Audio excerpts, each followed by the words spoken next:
Dito sa Pilipinas, may mga design na halatang pilit at may mga design na akma sa environment. Ito ang tinatawag na contextual architecture. Hi, this is Architect Brendan. Perfect example yung Starbucks sa Ninanzaka, Kyoto na binisita namin. Nasa loob siya ng 100 years old Shiya townhouse sa isang heritage zone na sobrang strict. No neon, no plastic, walang visual noise. So instead of forcing the brand, nag-adapt sila.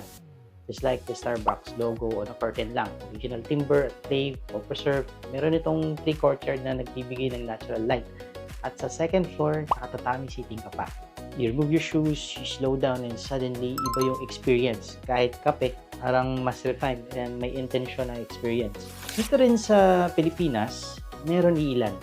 Like Grand Cafe 1919 sa Binondo, Pambalig Restaurant in Manila City, and more that use adaptive reuse, hindi demolition.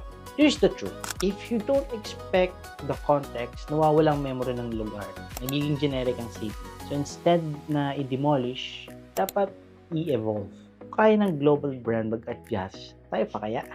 For more topics like this, follow Architect Brendan and Duba.